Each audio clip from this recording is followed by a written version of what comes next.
Welcome, everyone. My name is Ming Wu. For those of you who do not know me or haven't met me before, I am a professor in the School of Architecture. I am Associate Dean for Research Scholarship and Creative Work. It's a long title. It is my pleasure to introduce tonight's speaker, Professor Michelle Addington. I also see we have friends across the campus to join tonight the lecture. Professor Michelle Addington was the former dean of the University of Texas at Austin School of Architecture. Formerly, she served as Jared Hines Chair in Sustainable Architecture Design at the Yale University School of Architecture and was jointly appointed as a professor at the Yale University School of Forestry and Environmental Studies. Prior to teaching at Yale, she taught at Harvard University GSD, Graduate School of Design, the Technical University of Munich, Temple University, and Philadelphia University. Originally, very interesting, originally educated as a mechanical and nuclear engineer, Michelle Addington, Professor Addington, worked for several years as engineer at the NASA Space Flight Center and for DuPont Company before she studied architecture. So we successfully transfer a convert engineer to architecture. Her teaching, research, and professional work span across those disciplines with the overarching objective of determining strategic intersection between the optimal domain of physical phenomenon with the practical domain of spatial, geopolitical, economic, and cultural system. Her books, chapters, essays, journal papers, and articles address topics ranging from fluid mechanics to the history of technology to smart materials. So she is my personal role model, and she is one of the pioneer in sustainable design in architecture and engineering. So please join me welcoming Professor Michelle Addington.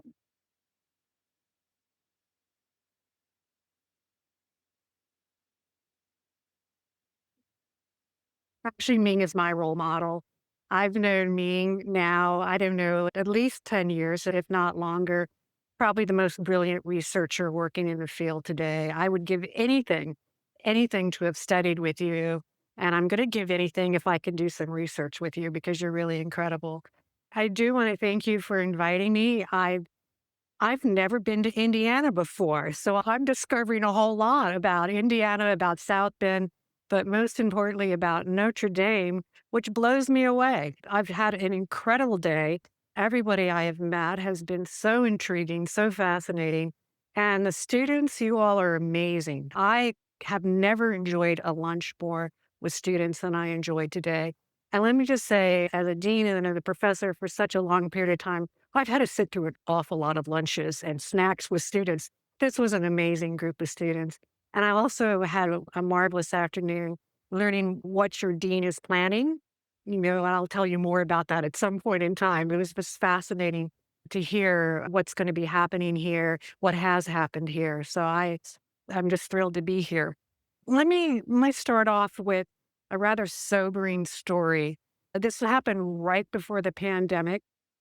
I was invited to a closed summit on sustainability organized by world leaders at architecture firms and sustainability consultants. Wanted to talk about what we should be doing as a profession. They only invited two academics to participate in this symposium. Interestingly, we were also the only two women who were at this symposium. They're kind of a sign of the times. The what caught me by surprise at the beginning of this symposium, and given understand it was closed, which meant that we could really talk about things that mattered without having an audience that we had to posture to or sort of convince in a certain way. But really caught me by surprise at the beginning is the first principal got up to the one who convened everyone, kick it off by saying that we all in the room have to agree that no client should ever notice sustainability, we should not have any impact on the way that we design. And it should be something that they should never experience the slightest change in how they experience a building. If we do sustainability right, we put in the right things, they are going to be untouched, and we get to design the way we want to design. I was sort of thinking like, I'm not quite sure I'm on board with that approach, but that's how the summit started. And what really sort of disappointed me about the summit is it very quickly shifted to what other people were doing wrong. Most particularly at that time, what the president of the United States was not doing in terms of absolutely foregrounding and supporting sustainability. So at the end of this intense summit, what did they come up with but a letter, a one paragraph letter to then President Trump telling him that he needed to sign the Paris Accord. And it was going to be signed again by, a handful of firm leaders and sustainability consultants from around the world. And they thought this would be really impactful. I was the only one in the room who wouldn't sign. And I didn't sign because I didn't think that we should be involved with the Paris Accords. I didn't sign because I thought here we're meant to lead the profession. This is not leading the profession. When we've decided that somebody else is responsible and we're not taking our full responsibility for making a difference, I can't be a part of this. And so, how did we end up here? How could we have spent so many years working on this for a surprisingly important group of people to decide that sustainability is something that should be invisible? It's some things that you specify, but reality, nothing should have to change. Nothing should impede our progress toward doing what we want to do. And I think, there's some in your room who probably, wait a second, I'm not really good at multitasking, which involves multiple hands and a voice. So bear with me while I sort of don't use the keyboard, which I'm going to be tempted to use. Probably remember this era or this generation, back in the 60s and 70s, when this is what, the early proponents of sustainability felt like. It was very much about form being formally determined within this, much reviled by, many in the profession, and, something rightfully so. Part of it is because the being reviled had to do very much with the form that people were seeing, but the reality is that the science wasn't particularly good on many of these projects either, and that was a big problem with it. But the backlash to it, the reaction to this was actually way outside from the actual penetration of this. There weren't that many examples of this for the architecture profession to react so strongly to it that it did at that time.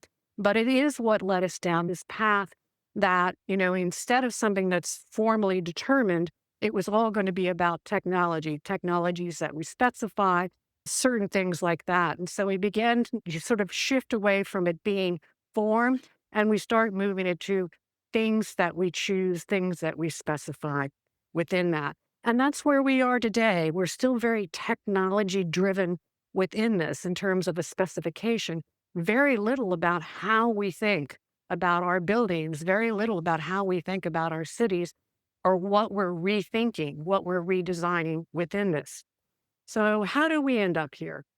Well, there's going to be two watershed moments that set the stage for almost everything that is happening in sustainability in this country and much of the world. And the first was the publication in 1962 of Rachel Carson's Silent Spring. She was a marine biologist working with the something to do with wildlife service. And she began to notice the impacts of DDT, not just on certain types of species, but the fact that these impacts were rippling through the food chain. So impacting much more than just sort of like the species for the first contact within that. This book completely changed the way people in this country and much of the world began to think about environmental consequences. And interestingly, this book is what led directly to the formation of the Environmental Protection Agency.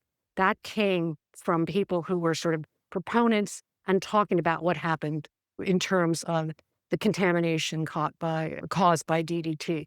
The other one, and some of you in this room will remember, and I certainly do, 1973 oil embargo. The oil embargo changed overnight the way that we lived in this country.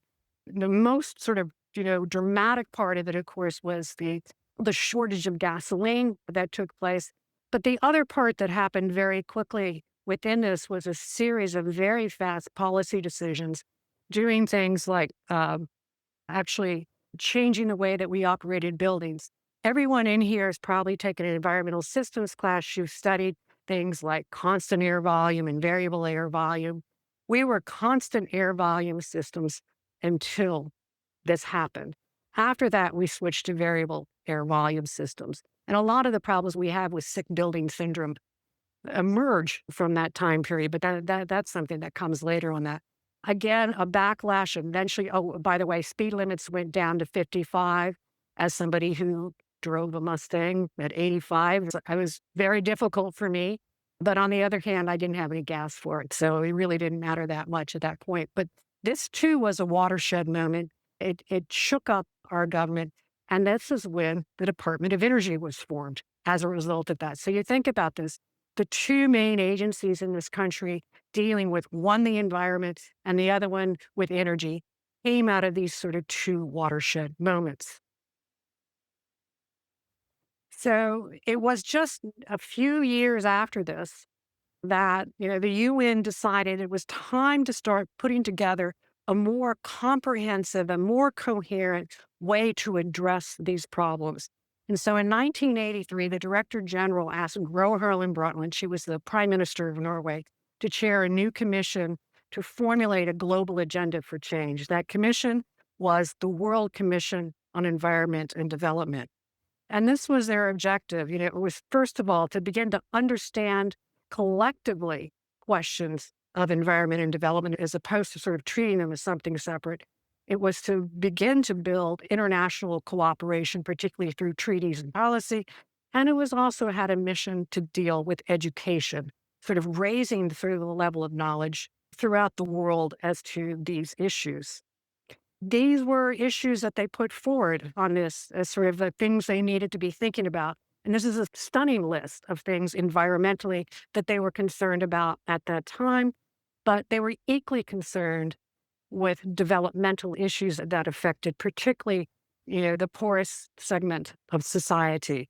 You can see on here, it was about housing, literacy, it was about malnourishment, all of those things were in there. And so part of the reason that this commission formed was to deal with this as a collective series of actions as opposed to sort of piecemealed in terms of working on one thing, working on another thing within that. While they were meeting, this is the stuff that happened in the world. They met for 900 days, and we see some of the world's most significant environmental disasters took place, particularly the incident in Bhopal as well as Chernobyl took place during this time frame. And so if we think about this particular commission, by the way, it's nicknamed the Brundtland Commission after Gro Harlem Brundtland. 1983, they were convened. 1987, their report released. These are all the things that they talked about, and these are all the things that began to come out of this commission. The first thing, Intergovernmental Panel on Climate Change is formed. The next thing, the Montreal Protocol went into effect. The Montreal Protocol dealt with chlorinated fluorocarbons, their impact on the ozone hole. I would say that we can probably look back in the history. The Montreal Protocol was the most successful international treaty addressing a critical environmental problem for us. The United Nations Framework Convention on Climate Change, which basically is sort of sets up a treaty or sort of a set of parameters for how we were to discuss dealing with climate change, was established. The first COP, Conference of Parties, is what that's short for. When we hear every single year about climate negotiations, that's a COP meeting taking place. The first one happened. Again, all this proposed in the commission report. The Kyoto Protocol, again, speculated on, came out of this part where we saw our first clear targets that we were looking for in terms of managing temperature. What we know now is the UN Sustainable Development Goals came from this. The Kyoto Protocol took effect on 2005. US, by the way, was not a signatory to the Kyoto Protocol. They were a signatory to the Montreal Protocol. And then 2015, the Paris Agreement signed on this. So that's all that we saw, not all. I'm sort of, that's sort of a kind of brief survey of what happened from this fantastic, unbelievable committee that convened what they pulled together, what they spurred, what they created worldwide, what they got in place worldwide, and what they haven't been effective in worldwide came out of that. But probably the most extraordinary international set of actions that we've ever seen on any subject. Now, for the architecture profession, they didn't pick up on a lot of the stuff that was happening. This is the one thing the architecture profession really liked out of the report was this statement on sustainability. The difference is that the architecture profession, much of the design profession, actually much of the US, for a matter of fact, defined fifth statement, what sustainable development meant, very differently than Grover and Brundtland and her team did. So their definition, what architecture picked up from this, is that it's sort of like preserving my future, preserving the future for my children, preserving the future for my neighborhood, my community, but sort of a very insular idea about what sort of defined preserving or sort of meeting the needs of the future. That's not what Brundtland meant at all. This is what they meant. They meant that there was this sort of intractable problem between economies that were developing and the most affluent economies in the world, that for the most affluent economies, their environmental problems, or what they call it environmentally, were distant from them spatially, so it never affected them personally, but also distant from them temporally, far off in the future. And they were insulated from those problems. Those in the lowest segments, they're living with cook stoves that burn carbon. They were the ones that were directly affected both spatially and instantly affected by that. And for what has traditionally been so, for economies to move forward up that ladder basically means shifting to coal. And because they're shifting to coal, one had to accept the fact that in order for these economies to move forward, they were going to become greater polluters, even greater polluters than they were.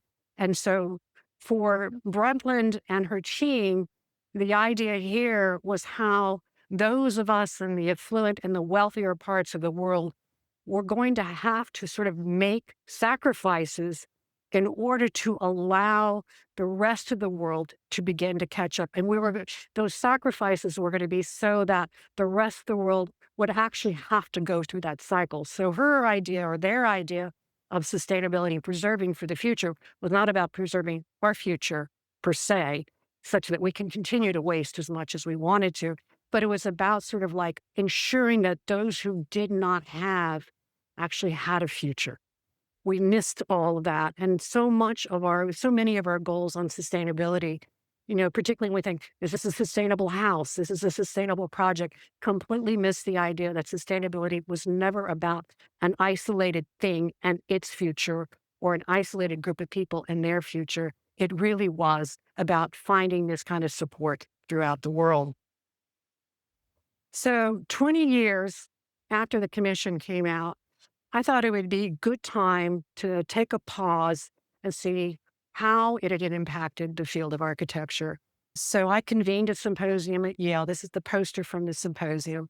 And the idea was, as much as we had been talking about sustainability, I saw very little evidence that we were making a difference. And so this was the charge that I had on it, that it was timely to ask this.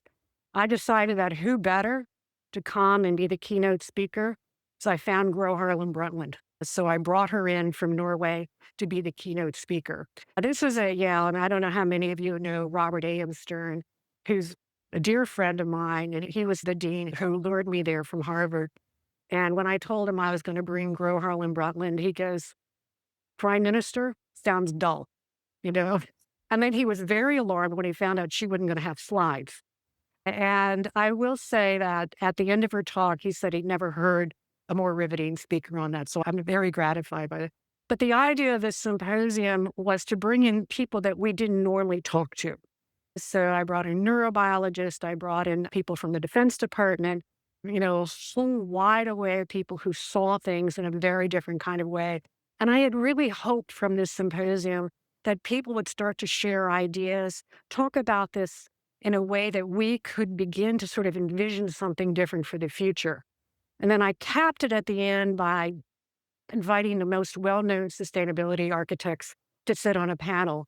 And what fascinated me is we heard amazing things, particularly from the neurobiologist who explained how vision worked, as well as from an environmental psychologist. We heard amazing things that were very provocative, fascinating, great opportunities for us to work on. But when we got to the last panel, and I'm hoping no one can read the names, I think I blurred them enough so you couldn't quite read the last names on this. What did they feel like we needed to do? More building codes. So we just need more building codes and we need more people to hire us because we already know what we need to do. We just need people to hire us on that. So they'd kind of missed the whole sort of incredible array of things that happened during this symposium. Instead, it was really about this is my job. This is what I do. I know how to do it. Nothing really needs to change here. Other people need to change. So this is Grow, at the symposium. And, at the end of her talk, and it was sobering. It was sobering. The audience was just filled with questions. And there was an audience from not only across the university, but many people from New York came out to hear this as well. And most of the questions were things like, well, what if, we built more nuclear plants? What if we geoengineered the upper atmosphere? We could solve all that. And yes, there was also the ones like, what if we got more building codes? That showed up as well. And she got exasperated after a certain point. And what she said, it was basically, this was a version she wrote later, but what she said at this point was that sustainability was not something you could achieve. What it was a series of difficult questions with answers that weren't clear. It says, so what we had to do is actually keep trying. We had to keep asking those questions. We had to keep testing. We had to keep failing. So, but with each one of those, we're going to learn something a little bit more and we're going to do a little bit more good. Because that's what we hope for from sustainability. I'd say that made most of the audience very unhappy because they wanted a heroic solution. They wanted a singular answer, a thing that we could all agree on. We could do, particularly not what we could do, somebody else was going to do, sort of work that out. They weren't sort of really ready for the most important figure in the world on this to say that this was a series of difficult steps and a difficult set of actions. So, what actual progress have we made now that it's been 40 years since this convention began its work? So, I apologize. I'm going to show some of these graphs. So we've gone way over what we said for the Kyoto Protocol.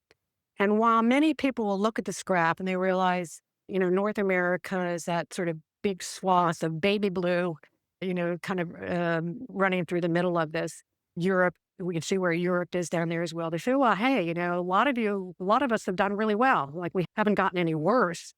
And, we can blame China and India, for this raise. Well, it's missing a key piece of this, and all the patting on the back for saying we've actually been doing well, missing a huge piece that's problematic on that. And this is it. It's called fuel mix. What's happened within particularly the electric industry is that natural gas has replaced coal. How many mechanical engineers in here? Yay. So you know what higher heating value is. So, natural gas has a much higher heating value than does coal, which means that you get a lot more energy out of it than you do from burning coal. And so you're just swapping now to a fuel that's more efficient. So this is what happens within that. So all of the progress that we thought we were making in those affluent societies We weren't making any progress. We were just purchasing different fuel. And this is really key within this because there's really no free lunch in any part of this. Yes, this is a better fuel to be using. It's a cleaner fuel to be using. But the fact that we've stayed flat tells us that we're now using more energy. So if we took it back to coal numbers and say, what if we only had coal available? We'd be on that same skyrocketing sort of increase there. People might look at this and say, hey, we just got to have more renewables. Well, the actual picture with renewables is that there's a big difference between renewable and carbon free. Most of the renewables we have in this country are not carbon free. That's going to be the biofuels, the wood, and the waste in there. And not only are they not carbon free, but they're much worse than fuel oil. And many of them as bad as coal within that. So we haven't really found our salvation by making this switch within here. And we'll talk a little bit more about this later. I love this diagram. It's a Sankey diagram. And the thing that's interesting about this diagram is that every single purchase of a fuel material is on here and who's paying for it. And so if you were to look up here, this is the building section. And so you can see, of course, within that, the natural gas that's going to buildings, the fuel oil that's going to buildings, and of course, the electricity that's going to buildings in here, transportation, industrial, and then this monster, which is loss, wasted energy in the electricity sector, and it's going to become a big player. So this is how we've been accounting ever since, interestingly enough, the oil embargo. So yes, it's a good, useful representation, but it has incredible limitations that are actually not very useful for us to work with. And so coming back to the oil embargo, what we have to remember is that the panic it caused in this country about who owned what, where were we buying, from whom were we buying our fuel oil, where are we buying our minerals.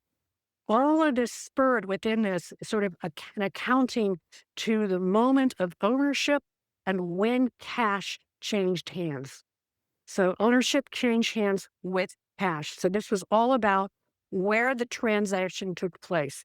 If we look at this diagram, this is all about the cash transactions, where the money changed hands for the minerals over here that were owned. So it's all about ownership and it's all about place of purchase.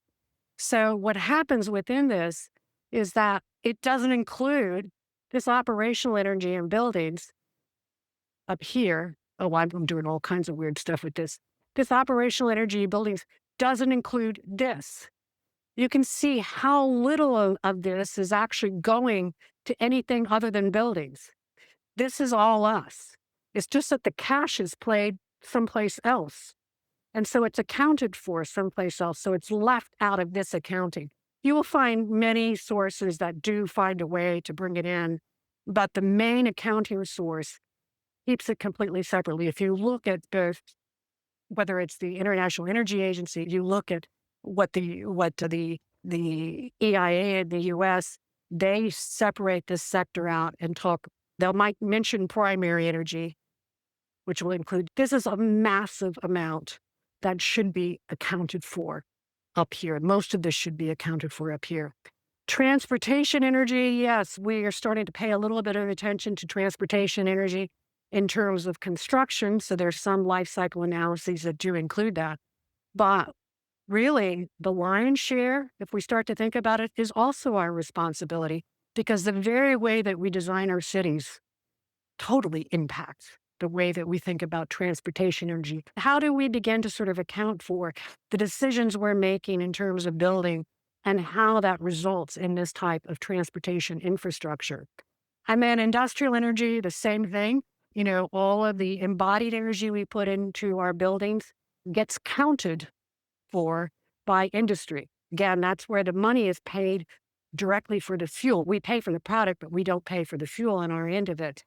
And so again, we've got life cycle analyses and embodied energy analyses that are beginning to tell us about how we can account for that type of embodied energy.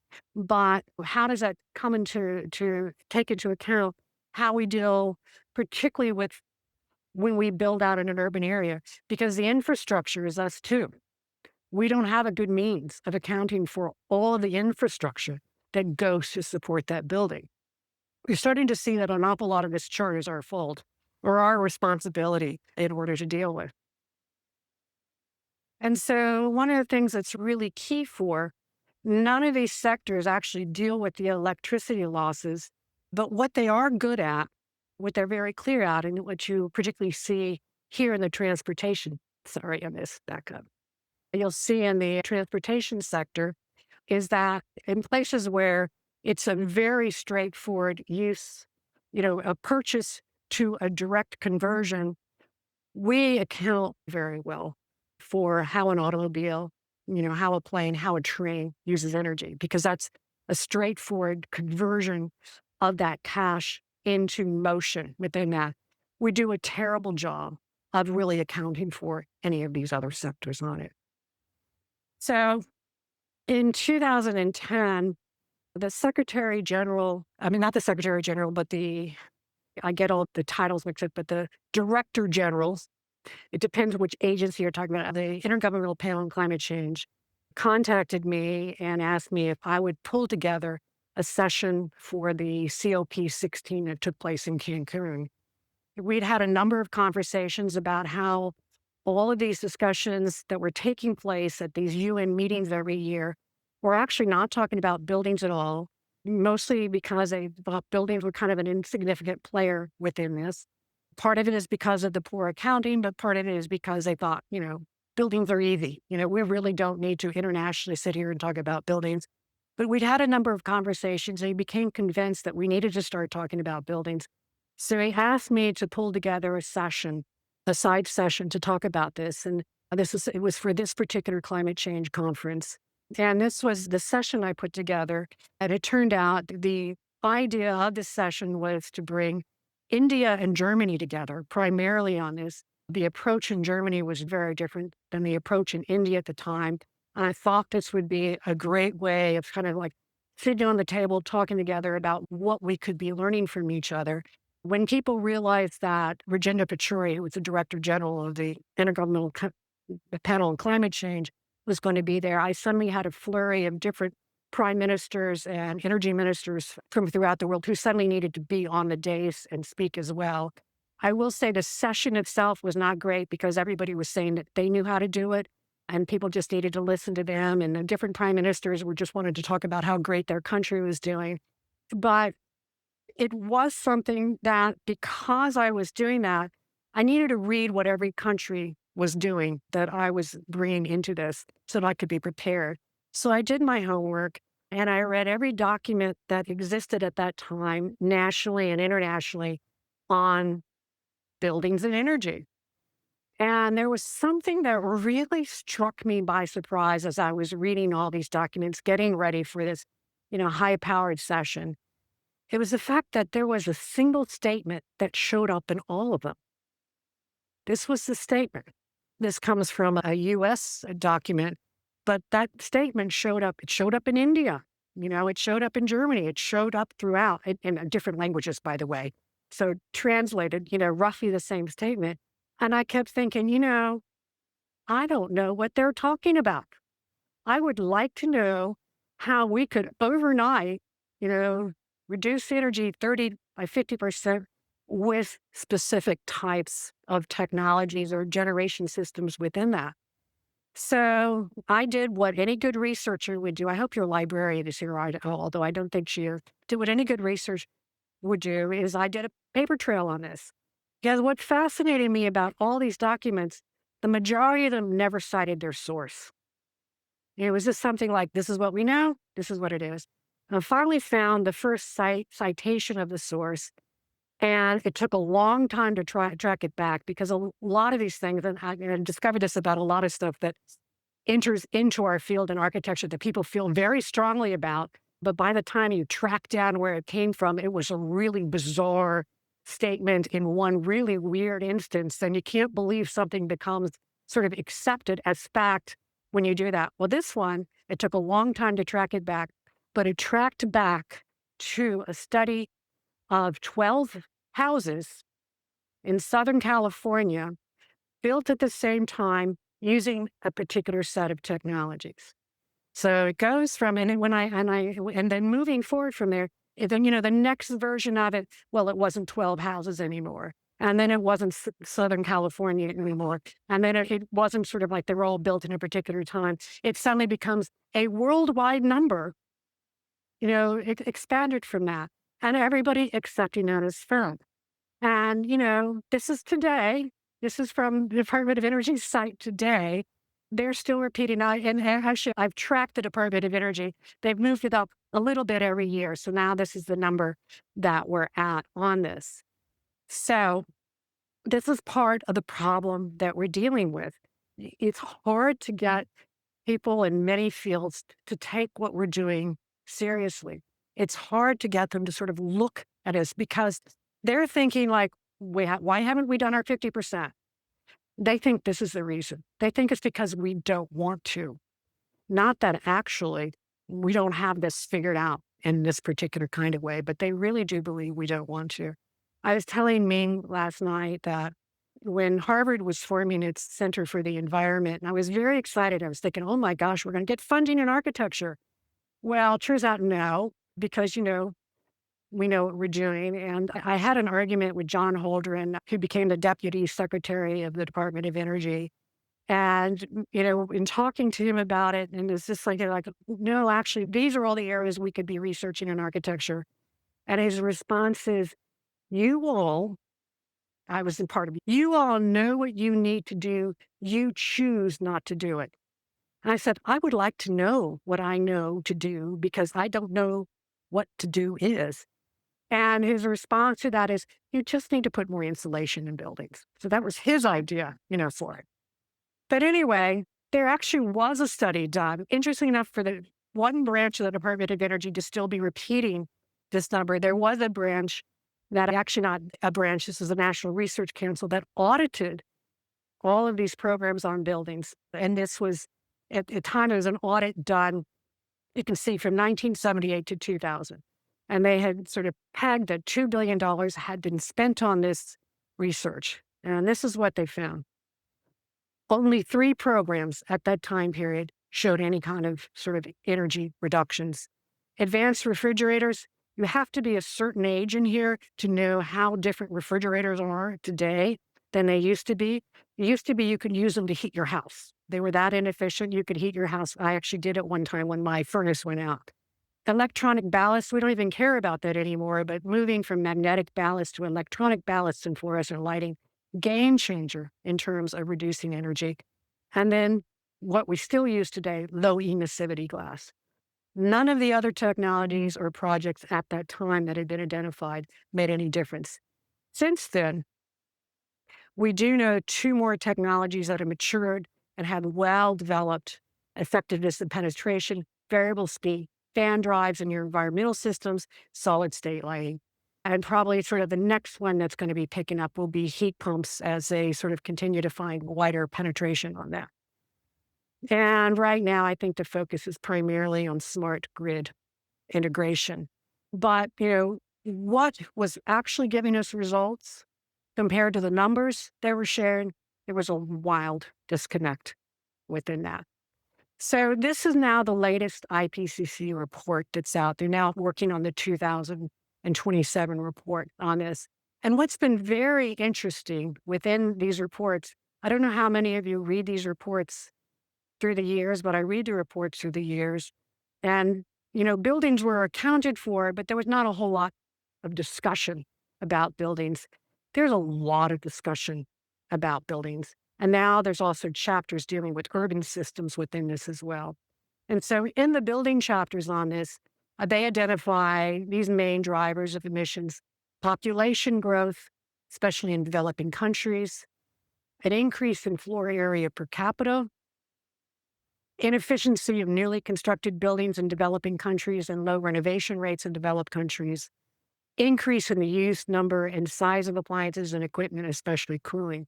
All of these are right. What's not so right in this report is what they think will resolve this. They believe that they've moved the number up to 85% from 50, that you just have to have policy, do some decarbonization of your sources, adopt technology, and do bioclimatic design, which they never discuss within the entire report what actually that means. Another report in there says what you need to do for buildings, use best practices. So there's a big disconnect about who's come up with what you're actually going to do in order to address those kinds of problems. So let's walk through some of these.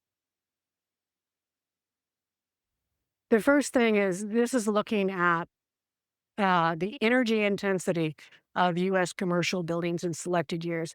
And you would look at this and say, wow, we're really good because our energy intensity has gone down. What energy intensity is? Energy per square foot or energy per square meter. That is a particularly poor metric to be using. And I'm going to explain to you why this is such a poor metric. The one thing about this metric is it looks better the bigger you make the building. The bigger you make the building, the more this number goes down. You're not saving energy, you're actually using more total energy, but your metrics look great. Yet this is our metric. This is a metric that everyone uses, which is energy per square foot or energy per square meter. Now, the thing is, and this again, this jives with the IPCC report, buildings are becoming larger in square feet per capita and per function. And here's the important thing to sort of think about. Every single dimension increase, if I add a foot in this direction, I add an increase in the materials by the square of that foot. I increase ambient systems by the cube, which is kind of an astonishing number. And so the thing that's sort of really interesting in that is that the reason why I look better on this is that if I'm dealing with loads related to occupancy, which will often be all of the individual equipment someone has in the space, plus sort of like the need for certain kinds of lighting devoted to certain types of tasks, I am going to reduce a per square foot. I have a per square foot reduction in non-building determined loads. So the easiest way that you can make a building look like you're making huge progress, that it's way more efficient than anything else, is stick an atrium in it. If you stick an atrium, you're taking all the people out. You're taking the people out, you're taking your equipment out, you have lower lighting requirements. So your building looks fabulous on a per square foot, energy per square foot basis. You're not doing any good on an energy total basis in terms of the things that need to take place in that building. And so a lot of times when people are sort of like dealing with what's a sustainable action I can take in a building, they're using the wrong metric to pluck those things that they think are working. So total energy use still increases when you make your building larger, even though the energy intensity number starts looking better. And then if we think about this worldwide, we've slowed down a bit in this country in terms of, a household size. Yes and no.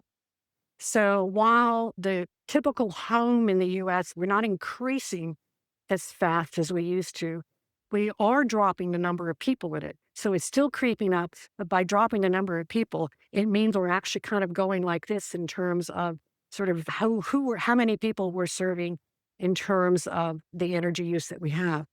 When we think worldwide in this, these space per capita rates are going up even faster.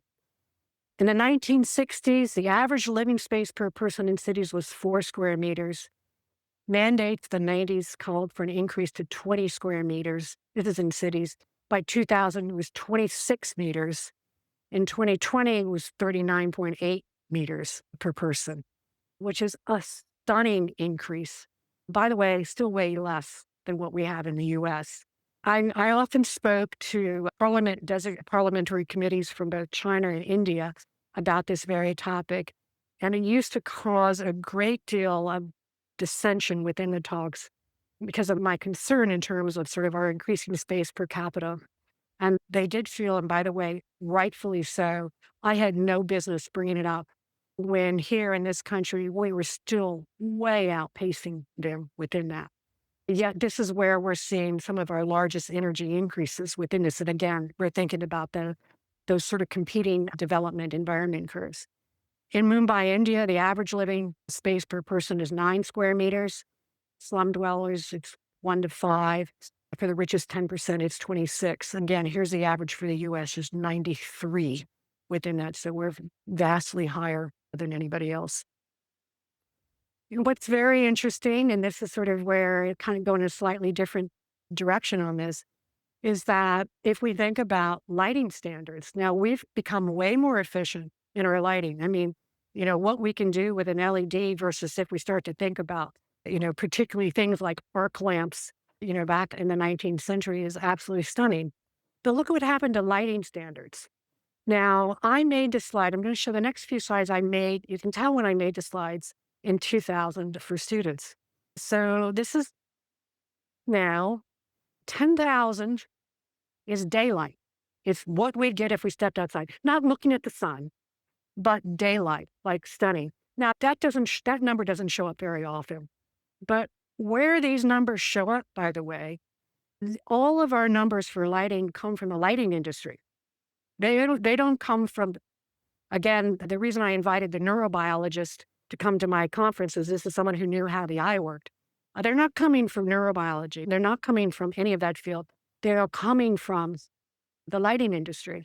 And so even with all of the attention and energy that we put in there, and again, you can get 500, and you deal with 500 lux with today's lighting, it's still going to be less than the 10 lux that they were getting with what they were using back in 1910. But the thing is that when you're over 3 lux,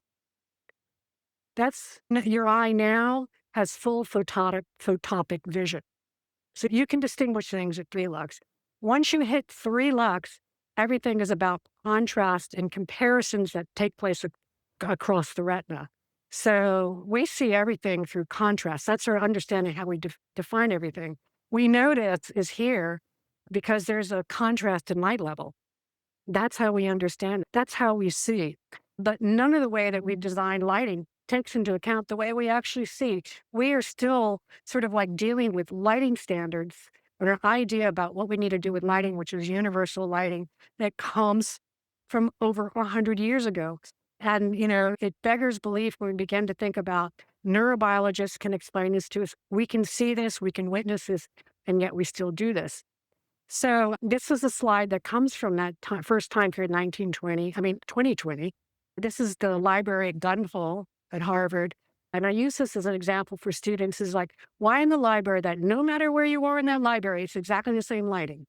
And I'll show another image of this in a second. Whereas already back then in cars, we're having a differentiation based on, guess what? How you actually see, what would make it best to see.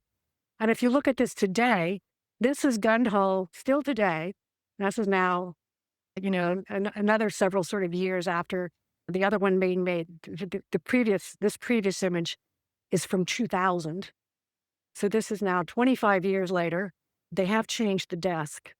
But not only do they have that lighting, it's floor to ceiling glazing right there. Now, granted, it's an overhang, and this is not even sort of an important room. This is actually where you check out books and all that. And there's couches to sit in and kind of lounge in. They've never changed that, and yet with cars, we're becoming more and more sophisticated, understanding how to get the best visibility out of the cars, but also really improve the visibility for the pedestrian and others without blinding them in terms of what they're seeing. We get that. They're working with people who know how you should see within that. And then what's really interesting to me about this particular approach is, again, this is something that comes from industry at the time. We ended up in this from, the original direction. This is from the first arc lamps that came out and started going into manufacturing. They were so expensive. People weren't buying them. And so the way that they sold this to the public, and I actually have the old marketing documents from this time period, was to say that people were being damaged if the light level varied. They called it roller coaster lighting, and it was causing irreparable damage to your eye. And that was how they got people to start putting in more and more lighting. But we've just continued on this, and we've never stepped back to to step back on this.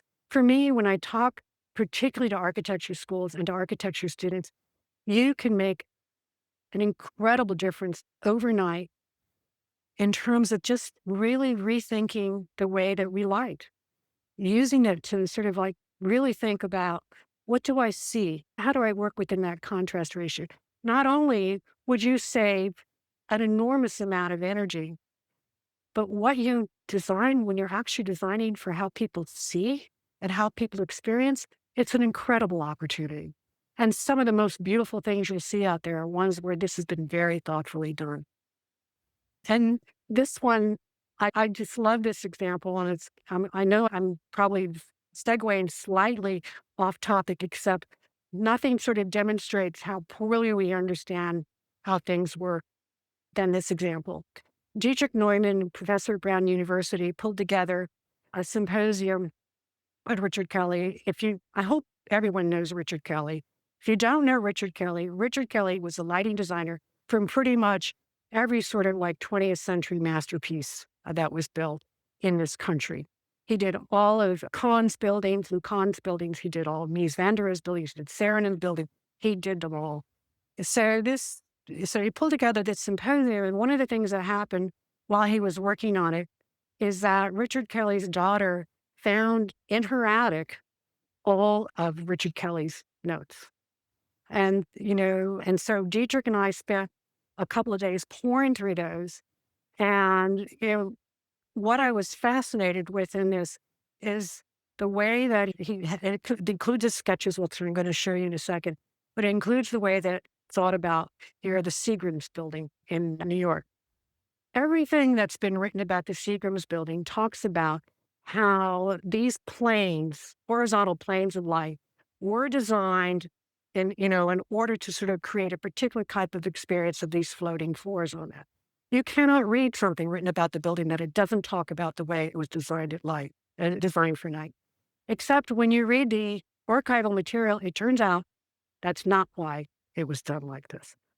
It was not designed for night. It was designed for daytime. And this is the brilliance of Richard Kelly. Richard Kelly realized that because Mies wanted floor to ceiling glazing, the room would be unbearably bright. You would have no contrast for your eye. The way you'd have too much contrast for the eye. The brightness coming from the floor to ceiling glazing and then being in that room meant that you'd have a hard time dealing with things because the contrast was so high. So he wanted to manage the contrast level. So this is his proposal, that next to the glazing, you had the most amount of light. You're next to the curtain walks, that was a whole ceiling filled with light. The more you moved in to the building, the less light you had. It's exactly counterintuitive the way we think about it. We think we're in a darker area, we need more light. The opposite is true because, again, the eye is dealing with relative contrast, not absolutes on that. So the whole thing was designed in order to stage all the way in. And he makes it really clear that the idea is for that lighting to be on in the daytime, not for it to create an image at night, but to be in the daytime so people could easily transition from core of the building where it was darkest, to that particular area. And then this is showing that. You can see here now in an actual photograph how that light begins to stage as you get away from that. He was exactly right. That's exactly how the eye works. And actually, if you start looking at his work, you'll realize that. What's also very interesting, this is for a different time, a lot of the things that we assume about the way many of these buildings were light, when you begin to study Kelly and you start to see all the buildings that he worked on, you realize that almost everything that we've used as a precedent study about lighting, we've interpreted incorrectly. The way we think about the Kimball Museum and the vault lighting, no, it doesn't work that way. The way we think about the Menil in Houston absolutely does not work at all that way, even though I would say for 30 years I saw students documenting it as if this is how it worked. Actually, it doesn't do that. But anyway, this is a side on this, but it shows that, yes, this was a lighting designer, in the 50s and 60s and, the 70s who did understand how things worked. Now, he wasn't trying to save energy, which is why he was, fully lighting those spaces on that, but he knew how the eye worked. He really knew how the eye worked on that. something we could learn. Thinking about conditioning spaces, there's been a lot of work by many people on trying to think like, how do I reduce the space that I'm conditioning? Vince James tried it in New Orleans with the lab in Berwick Center. It didn't work so well. He identified this space would be fully conditioned and then we're going to stage the stations from there. It was hard to do. Where he was really successful with this project in Beirut, where, began to sort of realize that, with selective shading, with selective adjacencies, I can begin to reduce what I'm actually enclosing and start to have a lot of my space on the outside on this and not have it be conditioned at all. This is a project in Seattle that they only light where they're doing close work. And they realize they actually have plenty of light with no lighting turned on throughout this, except at certain moments. And it actually creates a sort of beautiful sense of a choreography of contrast as you go through. And this is a weird project that I worked with Scott Cohen. Scott approached me and said, I would love to take some of your ideas about, how you work with different kinds of thermally zoned spaces. And what he really wanted to do was have this space be a different temperature than this space, but have no walls between them. And I said, that I cannot do. But what I can do is help you stage them vertically. And so that ended up with these series of open cuts going up and down. And yes, it works. I would not want to be there in the wintertime. But yes, you can do that. You can create these sort of like different zones within it. Sort of a small example of just different ways we can start to think, do I have to have a big hermetic shell and everything be the same thing inside? Why can't we really begin to sort of think about these sort of like layers of experiences going through this? This is a metric that I started working on at Yale. We installed a lot of instrumentation in buildings. We had a fantastic way. I think people probably didn't appreciate this, but we actually could determine if they, plugged in their phone or turned on a coffee maker, we could track it to the person in the room. So we had to remove identifying data from a lot of this, but began to realize that rather than dealing with sort of energy per square foot, what if we started to look specifically at these particular areas because we would treat them all differently? And the thing that we found that I think would catch a lot of people by surprise is the least significant thing on here was the envelope. Almost all of our strategies are about designing for the envelope. Now, I'm not talking about a house. We're talking, these are institutional buildings. So they're fairly robust within that category.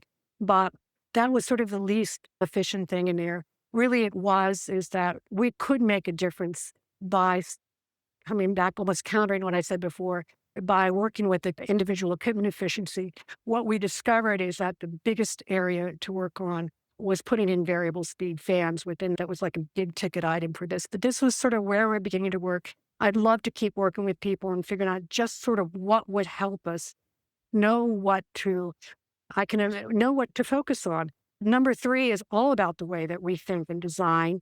Number 2 is what we buy, and you're going to have sort of like different, you could imagine sort of like different pressures or different objectives or different subsidies depending upon where you are. So embodied energy, if you can think about it, we talk about it a lot, but embodied energy was not talked about very much at all. You can see this is from 2011. The Department of Energy was still telling us, who cares? It's not really important. Well, we know that it's important. And so important that just a few years later, where the IPCC put out its first time that it looked at urban areas within that, it sounded the alarm on embodied energy. And this is a scary alarm. Oops, I missed something on there. This is a scary alarm that they estimated that if you truly looked at construction from an infrastructure standpoint, and what they mean by this is, yeah, you're going to put a building in, it also needs a sewer. It needs to connect to the sewer. You're going to put a building, it's going to need a road. All these things that you add for a building, when they were looking at construction, including the infrastructure on it, they estimated that by 2040, 40% of our carbon emissions were going to come from concrete used in construction. Again, something we're not at all ready to grapple with. We might be grappling with doing a mass timber building. We haven't grappled with all of the sort of consequences of the way that we build. So this is going to be something that's going to be controversial because it's going to go against everything that we believe in. And this has to do with densifying. We believe that if we densify a city, we are going to have many good things come of it. It'll be more sustainable. It'll be more affordable. It'll be more walkable. Those are all the things that we deeply believe. I had a PhD student at the University of Texas in planning. His name was Stephen Richter. And anyway, I'll get to that just one second. Again, that all comes from the study done many years ago, looking at urban density and transport. You can see low density cities here, high density there. What we don't seem to come to grips with is that it didn't matter whether you're in Australia or Canada or the US, we're pretty much all in the same category. We're all countries that deal with massive spaces, and so we are going to have that kind of thing. And New York is not that much different than Houston, as much as we think about them as being wildly far apart. In this kind of sort of scenario, they're not like that different. So Stephen came to me and he really wanted to find ways to encourage people to densify their cities. And I told him what I tell all PhD students, that no good PhD is coming from somebody who wants to prove something. That if it's a good PhD, you're going to have to accept if it takes you in a different direction. And you have to allow it to take you, where the evidence takes you. Stephen studied 42 US cities that had densified, most of them due to directives, newer directives on that. In 41 of these cities, increasing density resulted in reduction in tree canopy, we'd expect that, increase in impervious surface, increase in per capita energy use, increase in income inequality, reduction in the use of public transportation. And the reason why is because it's not the idea of densifying that's bad. It's just how we're quick to do it. This is how we were quick to do it in Austin, which has been quick to do it. I'm fighting this right now in Savannah, but this is happening in many places, is that you're tearing down lowest income parts of the city and building 5/1s. So you're getting the density numbers that you want. The people who are buying the 5/1s, in this case in Austin, it's tech bros. And believe me, they're not walking anywhere, and they are definitely not taking the bus. And they all live individually in these particular units, and they have all the amenities you could possibly want. All these, by the way, have a pool too. This is what's being torn down. It has devastated the entire East Austin. I don't know how many people have been to Austin recently. East Austin has almost disappeared, with the exception of some of these bungalows have been saved for like boutique restaurants and clubs, but most of the residents have been chased out. So what's happened is that the lowest income people who lived in the parts that are being densified are being pushed beyond the boundaries. They can't live close enough to take public transportation. It stops out there. That's why public transportation is stopped. So it's why income inequality has gone up. And then we did an additional studies with our sustainable design students, found out that energy per capita is also much higher in these places. Interesting enough, a surprising number of people in Austin lived with like a single fan or a window unit. So they were using very little energy. So yes, from a density standpoint, all these little tiny single family houses did not look good in comparison to the density numbers you get here. But everything else about them made that a more sustainable city, the way it was, and a more equitable city. And you can tell where they are. This is life expectancy. It matches exactly where the low income community was, and the low income community that's been pushed out. The high income community is everything to the west, which, by the way, is very undense.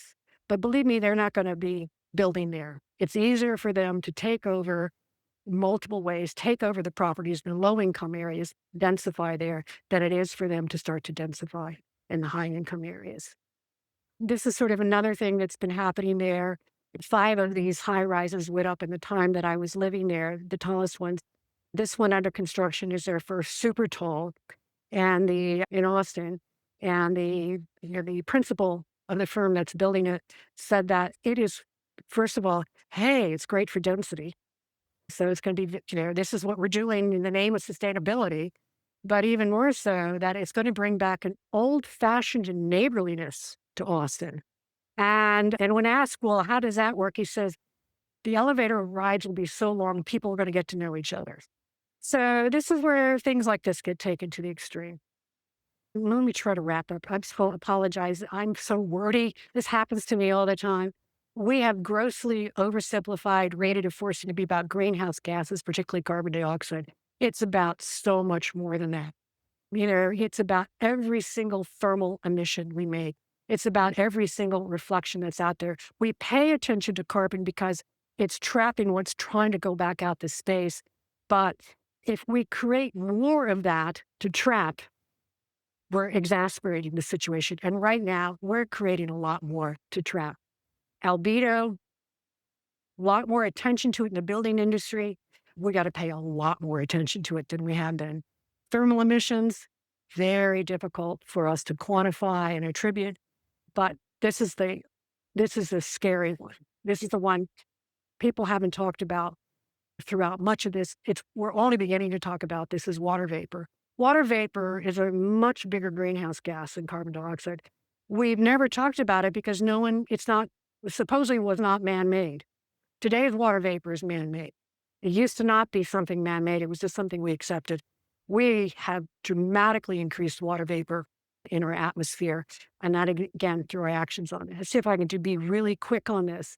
We've seen a lot of initiatives on cool roofs, trying to sort of like increase albedo. You increase albedo, you don't have to worry about greenhouse gases. You're doing your part there as much as you can. MIT is working on new pavement materials in order to make a difference. But again, a lot of work there and thinking about how we do this. Let me skip quickly through this and come to this sort of like thermal emissions. We're doing all of our attention on, making electricity, particularly alternating current. The thing is that every single energy use creates thermal emissions. Every conversion is a thermal emission. And if you choose, you make decisions, poor decisions about what the source is, you're creating unnecessary thermal emissions that are, again, those things that are being trapped by greenhouse gases. And so if we kind of look at what's known as an exergy chart, alternating current, which is we're spending a whole lot of time trying to decarbonize alternating currents, is the universal donor. We can use it for everything, and we do use it for everything. Each one of these is a downgrade within it, so it's a downgrading. Direct current, really not good for rotational equipment, but fantastic for low voltage lighting, digital equipment on this. And this is sort of one of the things that's really frustrated me doing a lot of work, formerly having designed power plants in the past and dealing with it today. We have things like photovoltaics and fuel cells that make direct current. We have to bump it up to alternating current. So we pay a penalty to bump it up, and then we bump it back down to use it for low voltage lighting. This is a waste that we should not be doing. We've been talking now for about 20 years on DC microgrids, that as we begin to expand in different things, DC microgrids would make a world of difference in terms of better using any of these types of tech, but we're not doing that. We stay hyper-focused on alternating current. Geothermal systems, and I don't mean fancy geothermal systems, but, and I don't mean dealing with deep wells. I'm actually talking things that are sort of readily available near surface for us to use. We can certainly do some space cooling, some water heating, some space heating within it. Solar radiation is only good for heating stuff, but we tend to overheat with it or don't use it where we could be using it. Another place that really frustrates me is that no better way to have hot water than to have solar heated hot water, like a match made in heaven. Old approaches to it done in the 60s and 70s were not the right approaches. It was sort of colored by that. If we start thinking about how we might be able to do that for a neighborhood, that sort of thinking about a scale other than a single house, how to deal with it, we could get a lot of done in terms of water heating. And then ground coupling, just sort of like even even which sort of orientation you take advantage of to share radiation with. We could do so much. We just don't spend as much time thinking about the nice match where energy wants to go, where it's most efficient, we spend all of our time trying to come up with stuff for alternating current. And guess what? In the field of architecture, we actually aren't very good, electrical engineers within that. It's not something we should be thinking that we could figure out on that. And here's our big problem is that we might be trying to decarbonize our grid. We're adding more energy uses faster, way faster than we're decarbonizing our grid on this. And it, the thermal emissions matter.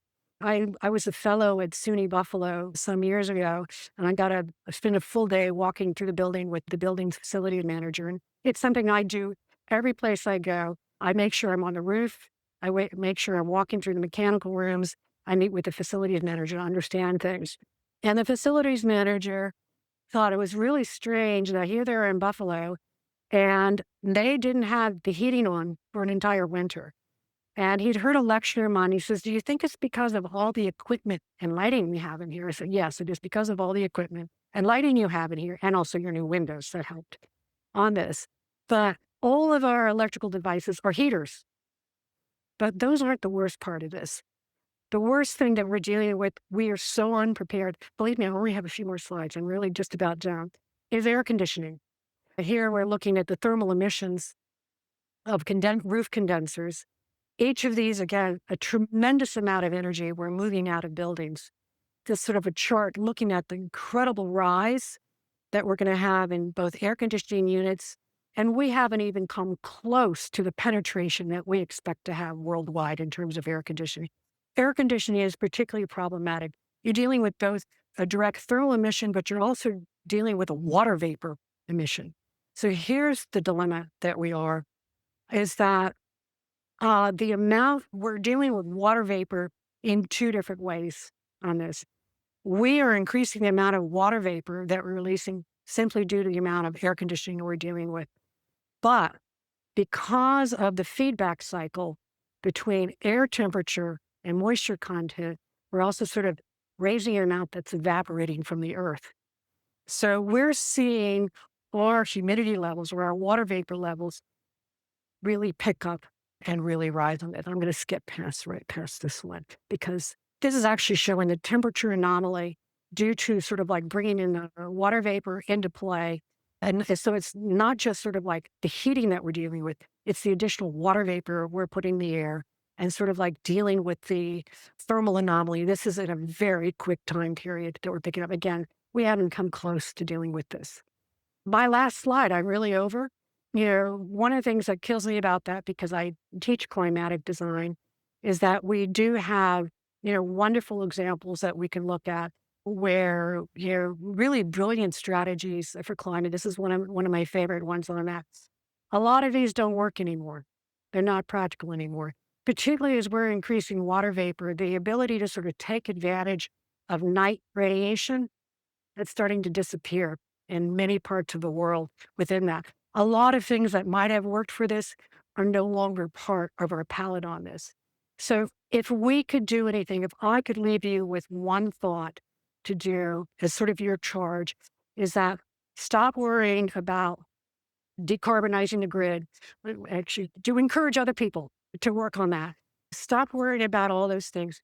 And I'm not even all for it, putting lots of attention to buying the most efficient equipment, which you should do anyway. Figure out how you can cut consumption. Think of every way that you can cut consumption. How do you eliminate in certain places the need for cooling? How do you eliminate the need for lighting or reduce the need for lighting? How do you eliminate the need for additional materials within it? Every place that you can conserve. Don't look for somebody else to take care of this for you. This is what you could do. And this is actually our first salvo in making a difference. Is actually a radical reduction in energy. I'm really done at this point. I thank you so much. I can't believe you're the one with me things. Thank you for a pretty amazing lecture and presentation. It's really introduced a lot of topics that are very fascinating and I haven't been very aware of. One of which was the solar heating for water that you mentioned, not only on, but then you doubled down on a neighborhood scale. I was very curious about what that sort of looks like in practice if there is a form of it that has been explored or started to be researched, because I really can't conceptualize how that starts to form. We're going to have to conceptualize that. We've certainly seen this in certain indigenous communities. So it does exist, but in terms of how we might modernize it, there's a company called Icon that does 3D concrete printing, and they're really right now focused on single family houses. And the one thing I've been talking to them about is like, how do we rethink this, to serve a community a different way? It doesn't have to be a house. And so one of the things was, how we might do cisterns, been getting to think about where some of these types of cisterns might be located. And the other thing I've been talking to them about is maybe finding ways to selectively put shear walls throughout earthquake prone communities. I think there's a lot of ways we can think about the way that we build, and it doesn't have to be always configured in terms of a building on that. But by the way, if you're interested in working on that, I would like to work on that one. So good question. And I'm sure there are people out there working on it, and I need to find out who they are.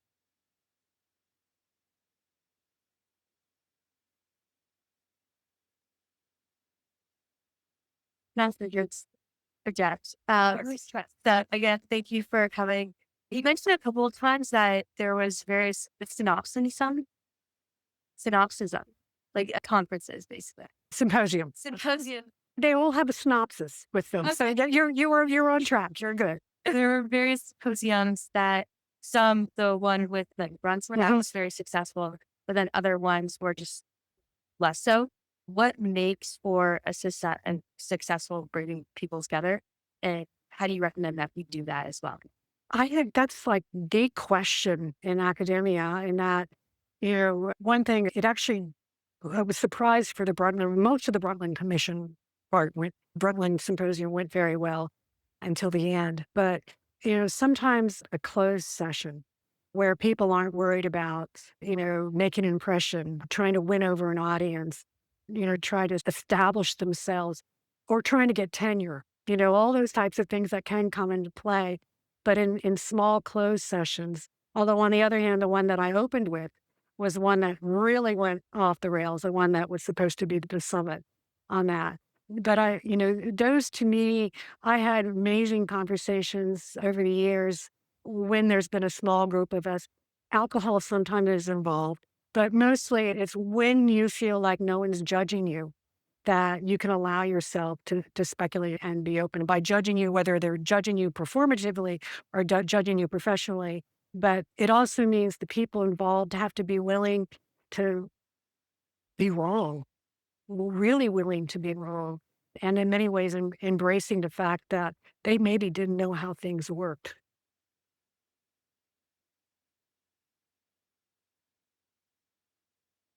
Can I speak very much? It's but learning our viewers here.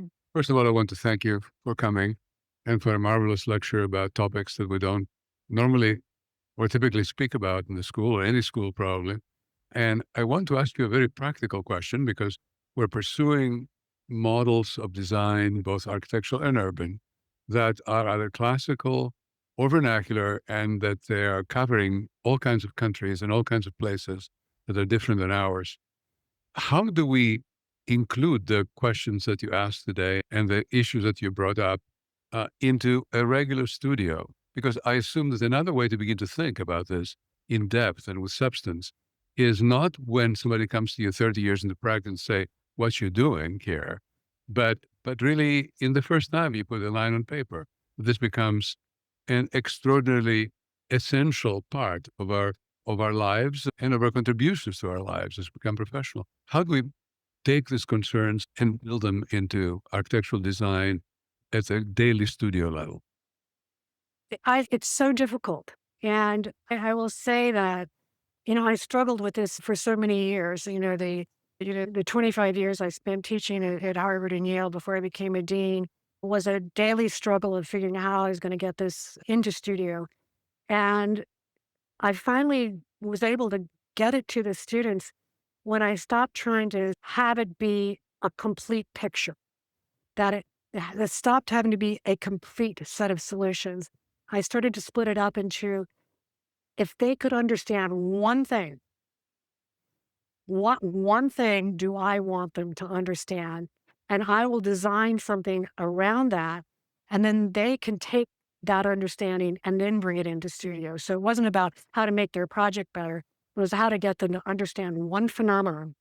And I did it by teaching a class in light and materials, which is about as anti sustainability as you can imagine, because it was all about smart materials. It was all about art projects. It was all about, actually making very extravagant things. But the students, I had to make multiples of each project, testing a different sort of like physics action, or working a different variable in each one. And by the time they were through trying to make something in 3 different ways that we were going to see in one particular way, they began to say, that's how the eye works. Or this is the most strategic way, for me to do that. That was what I was most successful at.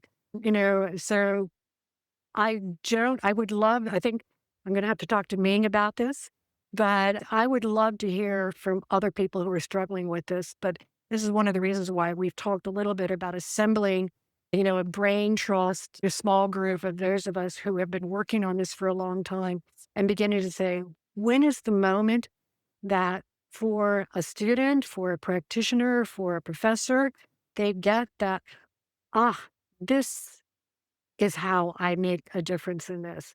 But because we want it to be strategies that we apply to our normative design process, we don't often go down this route. So I don't think that's a clear answer.